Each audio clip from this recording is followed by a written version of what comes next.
हम लोग एरोफॉइल क्या होता है। एज ए पायलट आपको क्या जानना है कि अगर आपने ऐसा किया तो जो वर्टिकल फोर्स है या जो रेजिस्टेंस है वो इंक्रीज हो रहा है या डिक्रीज हो रहा है, बढ़ रहा है, घट रहा है, क्या हो रहा है। आपको सिर्फ इतना ही है, इंक्रीज आर। आपको ये नहीं करना कि आपके इस एक्शन से ये 100 बढ़ा, ये 200 बढ़ा, ये 400 बढ़ा, उससे मतलब नहीं।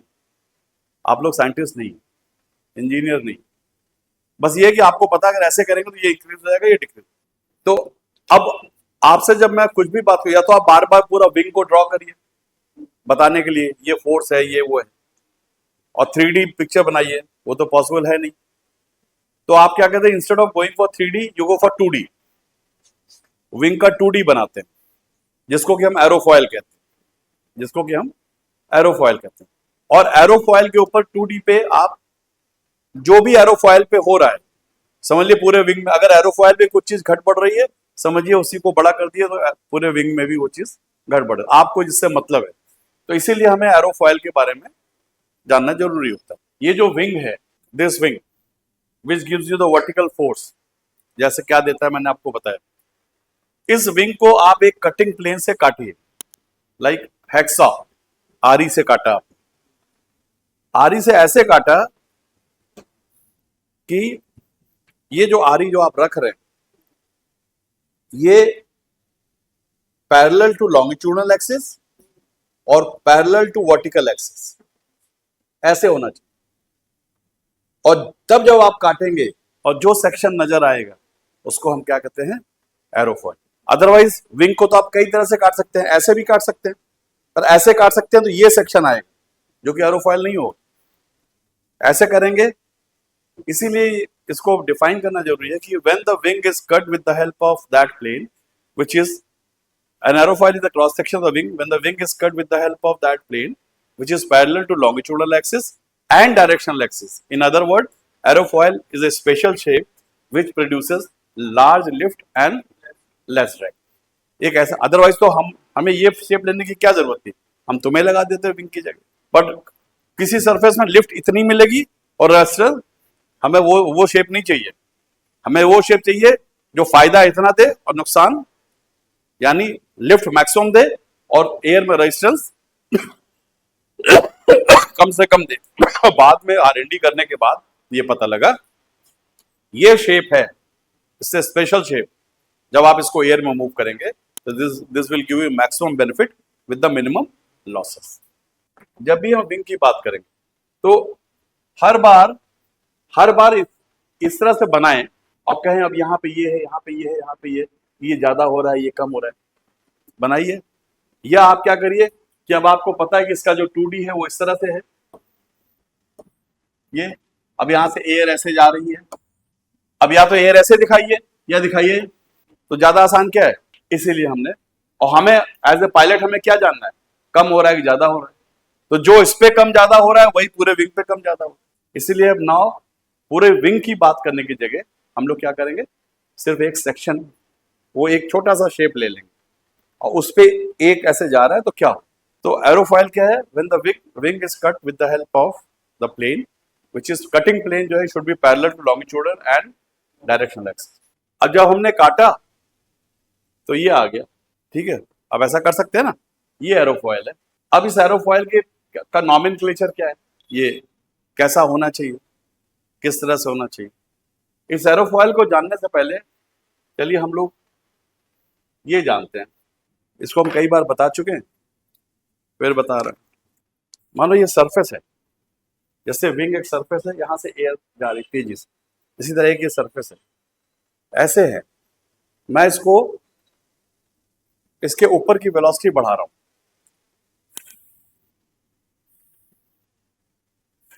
क्या हुआ, ऊपर क्यों आ रहा है, नीचे से कोई कुछ नहीं कर रहा हूं, नीचे कुछ किया, नीचे तो जैसा है वैसा ही। इसीलिए हम लोग लोअर सरफेस की ज्यादा बात नहीं करते, हमने ऊपर वाले सरफेस में एयर वेलोसिटी बढ़ाई। जैसे एयर वेलोसिटी बढ़ी ऊपर का प्रेशर कम हुआ, ऊपर का प्रेशर कम हुआ, नीचे वाला पहले जैसा, ऐसे क्या हुआ, वही चीज विंग में होती कि जैसे इधर वेलोसिटी बढ़ी, हालांकि नीचे भी हो रहा है बट इधर इस तरह से हो रहा है कि यहाँ का प्रेशर ज्यादा कम हो रहा है, इससे ऊपर आ। एक ये शेप होता है, इस शेप को इन्वेंट किया था एक साइंटिस्ट जिसका नाम था Venturi. The shape which he has invented that is known as Venturi tube, we call it Venturi tube. इस वेंचुरी ट्यूब में what he tried to show कि व्हेनेवर आपका ये एरिया ज्यादा है, वेलोसिटी कम है और प्रेशर ज्यादा है, ठीक है, वेलोसिटी लो है और प्रेशर हाई है। जब इस पतले से हिस्से में सेम चीज गुजरी तो यहां पे वेलोसिटी बढ़ गई और प्रेशर लो हो गया, और जब फिर वापस आई तो फिर वेलोसिटी कम हो गई और प्रेशर बढ़ गया। मतलब ये इन्होंने कहा कि जब भी एरिया रिड्यूस होगा, जब भी एरिया रिड्यूस होगा वेलोसिटी बढ़ेगी, और जब वेलोसिटी बढ़ेगी तो प्रेशर कम होगा। यही चीज तो जब ट्रेन भागती हुई जाती है वहां पे एरिया ना बढ़, वहां वेलोसिटी बढ़ रही है, तो देखो वैक्यूम सा क्रिएट होता है, प्रेशर कम होने का मतलब वैक्यूम क्रिएट होगा। फिर वो कहते हैं यही चीज तो है, यही चीज है कि एयर गई, बाहर से कोई लेना देना नहीं, ये जा रही है, यहाँ पे एरिया ज्यादा है, फिर देखो धीरे धीरे कैसे, फिर धीरे से इसको हटाया, ऐसे हो गया। ये जो ये लाइंस हैं ये एयर के फ्लो को बता रही। भाई एयर तो इनविजिबल है, कैसे देखोगे? अब हमारे पास और तो कोई मीडियम नहीं, तो हमने उसको लाइन से शो कर दी, जिसको हम लोग स्ट्रीम लाइन कहते हैं। हम लोग कहते हैं ये वो लाइन है जिससे हम एयर शो करना।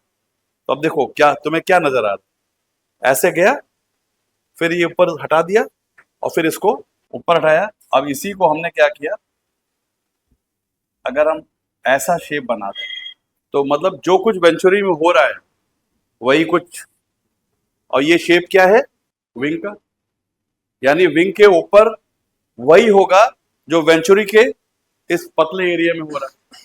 मतलब ये एक ऐसा शेप है कि जब भी एयर यहां से गुजरेगी इसकी वेलोसिटी बढ़ेगी और प्रेशर कम होगा।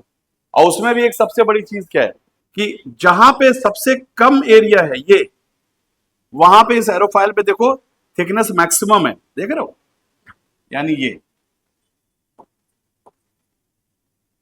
मतलब जहां पे सबसे मोटा होगा वो अपर और लोअर सरफेस के बीच, वो पॉइंट होगा जहां पे वेलोसिटी जब यहां से चलेगा मैक्सिमम वेलोसिटी यहां होगी और मिनिमम प्रेशर यहां होगा, और फिर धीरे धीरे फिर प्रेशर बढ़ना शुरू हो जाएगा, वेलोसिटी कम। यानी जब ये तुम ये देखो कि उस पूरे उसमें यहाँ पे पहले वेलोसिटी कम होना शुरू हुई, तेज ज्यादा होना और प्रेशर कम, फिर धीरे धीरे वेलोसिटी कम होना शुरू हुई और प्रेशर बढ़ना। तो मकसद ये नहीं कि प्रेशर यहाँ पे पहले कम हो रहा है ज्यादा हो रहा है, मकसद ये कि सबका जो रिजल्टेंट है जो यहां से लेके यहां तक कम भी हुआ ज्यादा भी हुआ, बट सारा मिला के ये ऐसा प्रेशर रहा कि इसको, क्योंकि हम तो रिजल्टेंट पे जाएंगे ना भाई, हम तो रिजल्टेंट पे जाएंगे। फाइनली इन सब का जो जो उस प्रेशर ने जो नीचे किया, नीचे वाले ने जो ऊपर किया, सारा मिला के जो फोर्स आया वो मिला कि उसने पूरे जहाज को उठा लिया। अब आ जाओ, ये शेप मिल गया। अब इस शेप में हमें क्या क्या जानना जरूरी है कि मोस्ट फॉरवर्ड पॉइंट, जो मोस्ट फॉरवर्ड पॉइंट होता है उसको हम लोग क्या कहते हैं, जहाज का लीडिंग एज कहते हैं, और मोस्ट रियर रोड पॉइंट क्या होता है, ट्रेलिंग एज। अब एक विंग सैकड़ों एरोफॉइल से मिलकर बना हुआ है, अब वो एरोफॉइल शेप विंग में कौन दे रहा है, रिप्स, याद करो कई हैं। तो जब सारे रिप्स को सब जोड़ के तुम्हें मिला, क्योंकि इसको लीडिंग एज कहते हैं इसीलिए सारी उसको हम लोग लीडिंग एज लाइन कहते हैं। ये आपका विंग का लीडिंग एज लाइन, ये आपकी विंग की ट्रेलिंग एज लाइन, क्योंकि यहाँ पे कई ट्रेलिंग एज हैं, सारे एरोफॉइल्स के ट्रेलिंग एज, सबको जोड़ा, सारे ट्रेलिंग एज को जोड़ दो तो ये आ गया, ये और ये, ठीक है। तो मोस्ट फॉरवर्ड पॉइंट जो है वो लीडिंग एज होता है और most rear point trailing edge होता है। फिर इमेजिनरी, ऐसा नहीं कि काटोगे तो कॉर्ड लाइन दिखाई पड़ेगी, इमेजिनरी लाइन, स्ट्रेट लाइन और शॉर्टेस्ट लाइन। जो शॉर्टेस्ट लाइन होती है वो स्ट्रेट लाइन नहीं होती है। किसी भी आदमी को जोड़ने के लिए, जैसे तुम एक ये पॉइंट है एक ये पॉइंट है, हम कहते हैं दोनों को जोड़ो, अब इसको या तो हम यहां से चले ऐसे ऐसे करते हुए तब जोड़े, और सबसे कम डिस्टेंस से जो लाइन आएगी वो शॉर्टेस्ट लाइन होगी, तो उसको हम लोग स्ट्रेट लाइन कहते हैं। जब भी दो पॉइंट को शॉर्टेस्ट डिस्टेंस से जोड़ते हो, always we call that straight line. Straight line joining leading edge and trailing edge known as chord line, known as chord line. तो straight line joining leading edge and trailing edge known as chord line, and length of the chord line is known as chord. याद रखना, cord और chord line में फर्क है। Cord जो है length को कहेंगे, कॉर्ड लाइन उस लाइन को कहेंगे। अब तुमने पूछा कि हम कहां से करेंगे, ये टिप है, यहां पे काटोगे तो सबसे छोटा एरोफॉइल मिलेगा, यहां काटोगे और बड़ा सबसे बड़ा यहां मिलेगा, और सबकी कॉर्ड अलग अलग होगी, सबकी कॉर्ड अलग अलग होगी। सारी कॉर्ड को जोड़ के उसका एवरेज ले लो, जो वो कहां आएगी, वो कहीं यहां आएगी। या बहुत एक्यूरेट करना है तो 50 एरोफॉइल को 50 एरोफॉइल की कॉर्ड लो और डिवाइड 50 से कर दो। या एक कॉर्ड यहां का पता है टिप का, टिप की कॉर्ड, एक कॉर्ड रूट की पता है, काटो यहां पे, टिप प्लस रूट अपॉन 2 कर दो। जरा सा एक्यूरेसी में हल्का सा फर्क होगा, बट आएगा लगभग वही। तो वो जो कॉर्ड है वो यहां पे जहां भी होगी वहीं काटो, वही एरोफॉइल लेते हैं जहां पे हमें एवरेज कॉर्ड मिलती है। जहां की कॉर्ड पूरी यहां टिप से लेकर रूट तक का एवरेज होता है, उसको काट। ठीक, अब ये हो गया। अब इसमें हमें पता है कि इस एरोफॉइल में वेंचुरी का जो मिनिमम थ्रोट एरिया है, यानी इस एरोफॉइल का मैक्सिमम थिकनेस है, हमें वो देखना है, वो थिकनेस कहां है। तो अब ये थिकनेस हर जगह है, यहां नापोगे तो भी थिकनेस, यहां नापोगे तो भी, यहां नापोगे तो भी। जहां पे मैक्सिमम डिस्टेंस है between upper and lower surface, वो thickness, maximum thickness between upper and lower surface is known as the maximum thickness of the aerofoil. लेकिन चूंकि हम उसी थिकनेस की बात इसलिए करते हैं कि हमें पता है कि ये वो थिकनेस है जहां पे मिनिमम मैक्सिमम वेलोसिटी और मिनिमम प्रेशर आता है। तो हमें किसी भी विंग का या एरोफॉइल का वो पॉइंट पता होना चाहिए जहां पे मिनिमम प्रेशर और मैक्सिमम वेलोसिटी आ रही है। इसीलिए ऑल द टाइम हम maximum thickness of the aerofoil, maximum thickness of the aerofoil ना कह के हम कहते हैं थिकनेस ऑफ द एरोफॉइल। जब हम थिकनेस ऑफ द एरोफॉइल कहें, मतलब we are talking about the maximum thickness of the aerofoil, क्योंकि उसके अलावा हमें किसी से मतलब नहीं। अब लोकेशन की है कितनी दूर, तो याद रखना कि चूंकि सबसे आसान काम है विंग में कॉर्ड मेजर करना, सबसे काटो फीता लगाओ सबसे, इसीलिए जितनी भी डिस्टेंस है, जितने भी लेंथ हैं, जो भी है, सब हम in terms of chord measure करते हैं, सब हम in terms of chord measure करते हैं। और जो लोकेशन लेते हैं वो हमेशा लीडिंग एज से लेते हैं। जब भी हम कहें कि ये पॉइंट इतनी दूरी पे है, बिना कुछ कहे कि ये 10% ऑफ कॉर्ड पे है, ये 10% कहां से है पूछने की जरूरत नहीं है, लीडिंग एज से लिया होगा। सारी डिस्टेंस लीडिंग से लेते हैं और सारा जो मेजरमेंट है वो परसेंटेज ऑफ कॉर्ड में करते हैं, क्योंकि सबसे आसान कॉर्ड पाना है। तो जैसे अब ये है, मान लो ये कॉर्ड 100 है और हम कहते हैं कि इस एरोफॉइल की थिकनेस 10% ऑफ कॉर्ड है। 10% ऑफ कॉर्ड मतलब 10% ऑफ 100 मींस 100। अगर 100 cm है तो 10 cm उसकी थिकनेस हो। तो जो भी करेंगे in terms of percentage of chord और डिस्टेंस नापेंगे लीडिंग एज से। अब आ जाओ, एक होगा कैम्बर लाइन। कैम्बर लाइन होती है line drawn halfway between upper and lower surface. जो लाइन अपर और लोअर सरफेस के बीचों बीच जाएगी उसको हम लोग कैम्बर लाइन कहेंगे। जैसे कॉर्ड लाइन किया, स्ट्रेट लाइन, कैम्बर लाइन। अब कैम्बर लाइन कैसे निकालते हैं? वर्टिकल लाइन तो सब पे खींच सकते हो ना भाई, एक लाइन ऐसे खींचो, यहां से ये खींच सकते हैं ना, क्यों भाई? ऊपर ऊपर वाले सरफेस के इस पॉइंट को इसको मिला दो और हर लाइन का मिड पॉइंट ले सकते हो कि नहीं? इसका मिड पॉइंट पता लगा, ये आ गया, इसका ये आ गया, इसका ये आ गया, सब लाइन का मिड पॉइंट ले लो और उसके बाद उसको कर दो, ये हो गया कैम्बर लाइन। और वो पॉइंट क्या होगा? वो लाइन ड्रॉन हाफ वे बीचों बीच आएगी, उसको हम लोग कैम्बर लाइन कहेंगे। और कैम्बर क्या कहेंगे? Maximum distance between camber line and chord line, यहां पे भी इसको हम लोग बोलेंगे कैम्बर ऑफ द विंग। किसको हम बोलेंगे? Camber of the wing. और कैम्बर ऑफ द विंग भी इन परसेंट ऑफ कॉर्ड, और कहां मैक्सिमम है? फ्रॉम लीडिंग एज डिस्टेंस दी जाती है। अब इस कैम्बर लाइन को हम लोग मीन कैम्बर लाइन भी कहते हैं। इस कैम्बर लाइन को हम लोग मीन कैम्बर लाइन क्यों कहते हैं? इसलिए कहते हैं कि एक तो यह है, इससे line drawn halfway between upper and lower surface, और maximum distance between the chord line and camber line, उसको कैम्बर ऑफ द एरोफॉइल कहते हैं। हालांकि डिस्टेंस तो यहां से लेके हर जगह है, बट एक जगह दोनों लाइनों के बीच में मैक्सिमम डिस्टेंस है, इसको हम लोग मैक्सिमम कैम्बर। और चूंकि हम लोग सिर्फ मैक्सिमम कैम्बर की बात करते हैं इसलिए कैम्बर ही कहते हैं, क्योंकि एक ही जगह का कैम्बर लेते हैं, वो मैक्सिमम कैम्बर। जब हम कैम्बर ऑफ द एरोफॉइल कहते हैं इसका मतलब we are talking about the maximum distance between. और देखो उस लाइन को मीन कैम्बर, उसको मीन कैम्बर लाइन भी, मीन कैम्बर लाइन इसलिए बोलते हैं।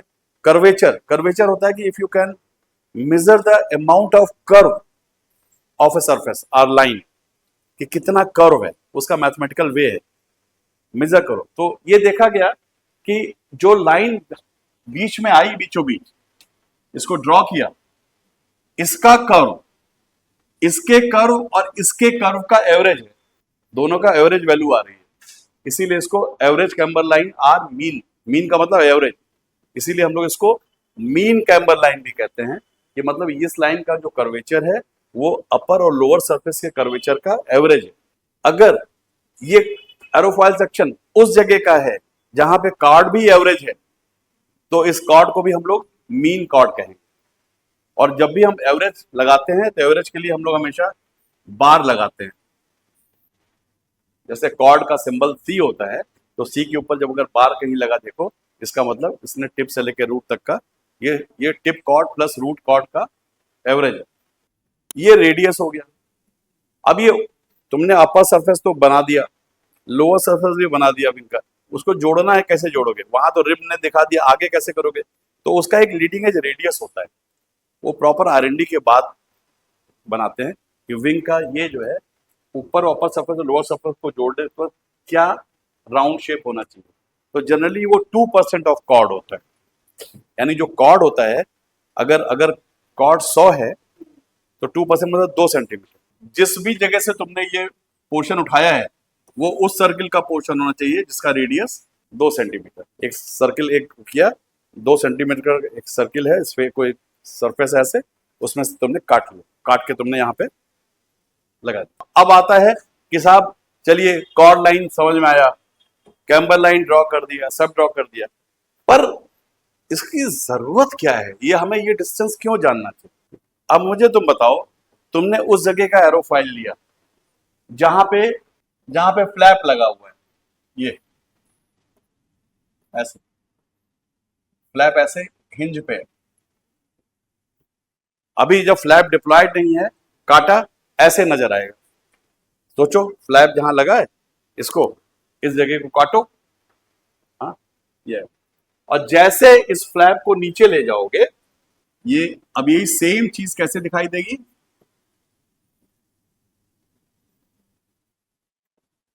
ऐसे दिखाई देगी कि नहीं? नीचे आ गया। ये जब नीचे आया तो अब जो नई कॉर्ड लाइन है वो क्या हो गई? कॉर्ड लाइन क्या है? Imaginary straight line joining leading edge and trailing as. Leading edge तो उसी जगह पे है, पर ट्रेलिंग एज मूव कर गया। जब ट्रेलिंग एज मूव कर गया तो नई कॉर्ड लाइन क्या हो गई? ये हो गई, क्यों भाई? लेकिन ये कॉर्ड लाइन का कॉर्ड चेंज नहीं हुआ, क्यों? क्योंकि ये फ्लैप एक सर्कुलर उसमें घूम रहा है, और सर्किल का रेडियस चाहे ऐसे हो चाहे ऐसे हो हमेशा सेम होता है। तो इसलिए कॉर्ड जो है वो कभी भी चेंज नहीं होगी जब तक फ्लैप पीछे आके, यानी पीछे आके इस सर्किल को बढ़ा दे। जैसे हम लोग जनरली फाउलर फ्लैप वगैरह हम बताएंगे जो यूज करते हैं कि वो डिप्लॉय होने से पहले, नीचे आने से पहले पीछे भी आते हैं। हम उसकी बात, हम एक नॉर्मल केस की बात कर रहे हैं। तो नॉर्मल केस में जब भी फ्लैप डिप्लॉय होगा उसकी कॉर्ड कभी नहीं बढ़ेगी। हाँ, अब एक चीज इसमें और भी आई कि जब ये ऐसे हो गया, वो अब कैसी हो गई? अब वो ऐसी हो गई। ये जब ऐसी हो गई तो कैम्बर, जो मैक्सिमम डिस्टेंस है कॉर्ड लाइन कैम्बर लाइन था, वो बढ़ गया। तो मतलब क्या हुआ कि कैम्बर बढ़ा कब? जब स्लोप बढ़ा, क्योंकि हमने अभी तक बताया क्या कि झुका तो स्लोप हो गया। तो फ्लैप डिप्लॉय हुआ मतलब, जब अभी तक हम ले मैन में कहते हैं स्लोप बढ़ा, बट एक्चुअली क्या हो रहा है कि इसका कर्वेचर बढ़ गया। तो अब वो हुआ कि मीन कैम्बर लाइन और कॉर्ड लाइन के बीच की डिस्टेंस बढ़ गई। तो आज से हम अब स्लोप शब्द का यूज नहीं करेंगे। अब वो गया, आप लोग उससे बाहर आ गए। अब हम क्या कहेंगे कि whenever we deploy the flap, camber of the wing is increasing. इसीलिए आपको ये जानने की जरूरत है कि कैम्बर का मतलब होता है कि मैक्सिमम डिस्टेंस, और जब भी कैम्बर बढ़ता है स्लोप बढ़ता है। तो अब स्लोप छोड़िए, तो अब हम ये कहेंगे जब भी हम फ्लैप डिप्लॉय करेंगे कैम्बर बढ़ेगा, और कैम्बर बढ़ेगा तो विंग की लिफ्टिंग एबिलिटी बढ़ेगी। कैसे बढ़ेगी वो हमने बता रखा है आपको पहले ही, ठीक है। तो अब आज से हम लोग फ्लैप डिप्लॉयमेंट को स्लोप से नहीं जोड़ेंगे, या किसी भी सरफेस के डिप्लॉयमेंट को स्लोप से नहीं जोड़ेंगे। किससे जोड़ेंगे? कैम्बर से। लोकेशन ऑफ मैक्सिमम कैम्बर भी हमको जानना चाहिए, क्योंकि हमें पता है, उसी से हमें सारा पता रहता है भाई कितना कैम्बर बढ़ा, क्या हुआ। लोकेशन ऑफ मैक्सिमम थिकनेस भी जानना चाहिए, कहाँ आता है, कहाँ पे है, ये भी क्यों जानना चाहिए, बता दिया, वेंचुरी से रिलेट कर दिया। तो अब क्या है कि जो 4 वेरिएबल हैं, मेन वेरिएबल्स एरोफॉइल की ज्योमेट्री में, वो क्या क्या है? Shape of the mean camber line, shape mean camber line he depend करेगी कि कैम्बर कितना है, नीचे है तो ऐसे है, जो भी है। तो ये जो भी शेप होगा, ज्यादा कर्वेचर होगा तो ज्यादा कैम्बर होगा। Thickness of the aerofoil, of course जितना, अब थिकनेस ऑफ द एरोफॉइल जितना ज्यादा होगा ऊपर प्रेशर उतना कम होगा, रिमेंबर, क्योंकि थ्रोट पे है जितना ज्यादा थिकनेस।